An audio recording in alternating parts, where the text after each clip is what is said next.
welcome back to Nails with Her Films. Continuing from last time, I'm still reviewing X-Men movies before Deadpool and Wolverine comes out. Last time, I reviewed the first 3 X-Men movies. The link for that video is in the description and the top right corner now. This time, I'll be going over the Wolverine Trilogy, which includes X-Men Origins Wolverine, the Wolverine, and Logan. Out of these 3, I've only watched Logan before. I knew nothing about the other 2 besides Origins has a terrible Deadpool. As I mentioned in the last video, I'm not familiar with X-Men comics, so my thoughts are that of someone who only knows the basics of X-Men. Anyway, I would say the Wolverine Trilogy is a mixed bag. Origins is pretty cliche and bland, Wolverine is okay, and Logan is a decent end. Let's start with the first, which happens to be the worst, X-Men Origins Wolverine. Origins goes through, the origin of Wolverine. We see how he got his claws, how he lost his memory, and the life he lived before joining the X-Men. To be honest, I don't think a prequel explaining Wolverine's origin is necessary. I feel like all we need to know about his past is in X2, and part of Wolverine's charm is the mystery. However, if you were to make a Wolverine origin movie, this is not the way to do it. The biggest problem with Origins is that it is boring and cliche. I honestly don't understand the purpose of this movie. We already know that Logan's conflict with Stryker will end in X2, so it's hard for us to be invested in that part of the story. So the more interesting aspect would be the conflict with his brother Victor, but that part is done poorly as well. The movie builds up Victor as an irredeemable bastard who's just a terrible person for no real reason. He's totally fine with killing people and caging mutants to be lab rats. So there's nothing for the audience to like about him. However, near the end, they suddenly redeem Victor and he fights side by side with Logan against the thing that's not Deadpool. Like how? His reason to help Logan is that only he gets to kill his brother. I guess that makes sense, but it's not nearly enough to redeem him. If that's the case, shouldn't they have a final fight after defeating the thing that's not Deadpool? But no, Victor just pisses off and their conflict is never resolved, especially when Victor only appears in this movie. From what I know about X-Men comics, Victor is supposed to be Sabretooth, one of Wolverine's main villains. Wouldn't it be more interesting to show how Victor becomes Sabretooth, how he forgets about Logan, and why he joins Magneto? This would also tie in with the first X-Men movie. Regardless, the attempt to redeem Victor is very half-assed, and it's weird how he and Logan are cool again. I know that Logan says to him in the end, this changes nothing, but it seems like they don't hate each other anymore, and it's so underwhelming. The story is just so predictable. Oh, look, Stryker, the bad guy from X2, he betrays Logan, what a surprise. A nice old couple helps Logan, guess they have to die now. Throughout the film, I was like, just get over it, will you? Because everything is either foreseeable or just not interesting. And they just don't get over it. There are constant flashbacks. I was like, stop reminding me of what just happened. I saw it 10 minutes ago. The characters are forgettable too. When Logan visits his old mutant teammates, I was like, who are these people again? I forgot who they were and what their powers were like half an hour after being introduced. Even the action is cliche. They're entertaining to a degree, but nothing that would awe the audience. The visuals are not good either. I find Wolverine's claws to be worse than X-Men. It's also badly edited. Wolverine walks away when he realizes he's been manipulated this whole time, but comes back when Victor is about to kill Kayla, his love interest. When he walks out, he's wearing a jacket and everything, but when he comes back, there's only a tank top left. What happened to his clothes? Why did he just randomly take it off? What is happening?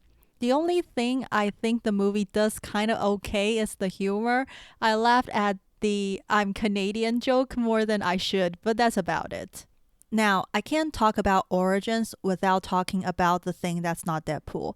I'm a huge Deadpool fan. I've actually collected Deadpool comics, and that thing in the movie is not Deadpool. Nothing about that thing is remotely related to Deadpool except the name. He can't talk, he has a bazillion powers, his backstory is completely different, and his appearance is absolutely horrendous. I refuse to call that thing Deadpool. But because I already knew about this, I wasn't particularly upset when that thing showed up. But if I watched this movie when it came out and saw that thing, I would be furious.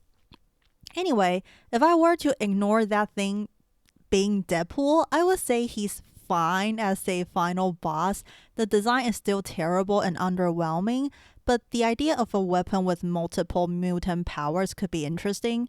But I would say that thing is way too overpowered. He can heal and teleport. I honestly still don't know how Logan and Victor defeat him. Overall, Origins is just not very interesting and not a very faithful comic book movie. Next, let's talk about the Wolverine. I would say the Wolverine is way more interesting and creative than Origins, but it's still a pretty flawed movie. The Wolverine takes place after The Last Stand, and Logan is pretty depressed after killing Jean. He decides to live in the woods for some reason and stops being Wolverine. Because a Japanese guy he knew back in Nagasaki during World War II is dying, he decides to go to Japan and say goodbye. However, things get complicated when the guy dies and Logan has to protect his granddaughter. From the start, I have problems with this movie.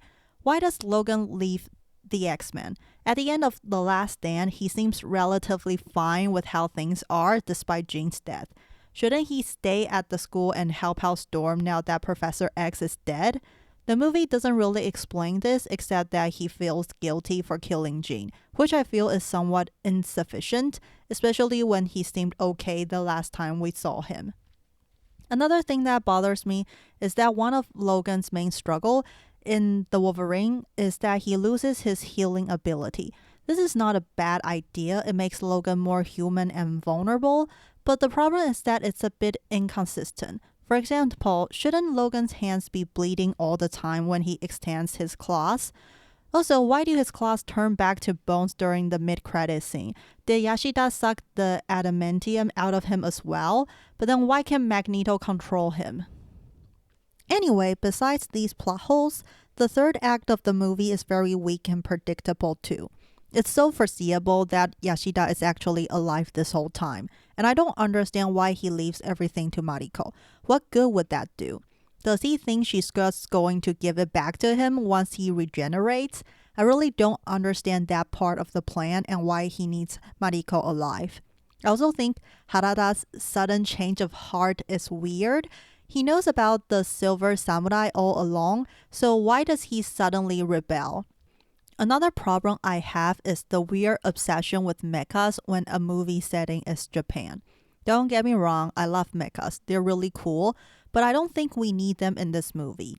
I don't find the Silver Samurai cool at all, just out of place.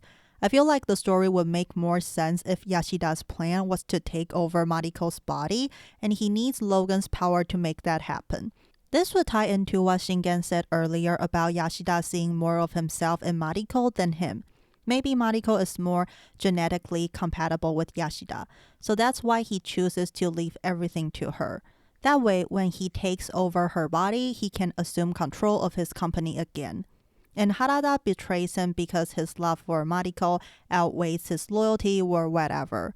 At least this would somewhat explain why Mariko is needed during the third act. I honestly don't understand why they need to take her there. She serves no purpose at all. Speaking of Mariko, I don't like her. She's really annoying at first. After being rescued by Logan at the funeral, she's like, I don't need your help. I can take it from here. And she's really rude to Logan on the bullet train, who ends up protecting her from Yakuzas on the train. She even wore headphones to ignore Logan, and I was like, lady, there are Yakuzas after you. You need to be more aware of your surroundings. Now's not the time to listen to music. And when Logan pulled her off of the train, she was like, how do you know those people are Yakuza? How do you know they're after me? I was like, are you dumb? Did you forget what happened like 30 minutes ago? There are people trying to kidnap you. Stop being a brat. Anyway, her romance with Logan is weak too. They fall in love after meeting only for a day or two. It makes no sense. Focusing on protecting yourself instead of hooking up. Is that so hard? I find Yukio to be more likable than Mariko, and I think her friendship with Logan is pretty cute. Anyway, besides Mariko and Yukio, I have to mention Shingen because he's played by Sanada Hiroyuki. For those who watch my John Wick 4 video, you would know that I love Sanada Hiroyuki, and I think Shingen is a pretty interesting character. Sure, he's a terrible dad who tries to kill his daughter, but I think his motive is intriguing. He tries to be a good son, but ends up being betrayed by his father, and that pushes him to do anything to take back what he believes to be his. However, I have to say that it makes no sense how he survives a stab to the neck with Viper's venom. He can even fight after that. How? Anyway, the Wolverine is definitely a step up from Origins. Even the actions are cooler and more creative. Things like the bullet train fight and ninjas on motorcycles are so fun to watch. And while the movie is flawed, it's interesting to see Logan find the will to live again and face his guilt for killing Jean. Lastly, we have Logan, which is undoubtedly the strongest movie out of the Wolverine Trilogy. Logan tells the story of an old Wolverine whose healing ability doesn't work as well anymore. Mutants have become a dying breed, and Professor X loses control over his power due to aging. Logan plans to save enough money for a boat and live with Charles at sea, away from people. However, things get complicated when Logan decides to help a mutant girl who happens to have his powers. The story of Logan is quite simple, and the stakes are low compared to the other X-Men movies, but it's the most emotional. The movie doesn't give you all of the background information, but you know enough to feel sad for Logan and Professor X and understand why Logan is done with being Wolverine. Logan is both physically unwell and emotionally depressed. The only reason why he's alive is basically to take care of Charles. But really, neither of them is living anymore. It's really sad to see our heroes grow old and become cynical, especially knowing that Charles, who has done so much for mutants, accidentally injures people and kills X-Men because he can no longer control his powers. Fortunately, Logan gives us hope as well. Despite his reluctance at first and even losing Charles in the process, Logan eventually decides to do the right thing and help the mutant kids. Logan's relationship with Laura is so heartwarming because they both bring the good out of each other, which is what a loving parent-child relationship does. Laura gives Logan a purpose and will to live again, even with Charles gone.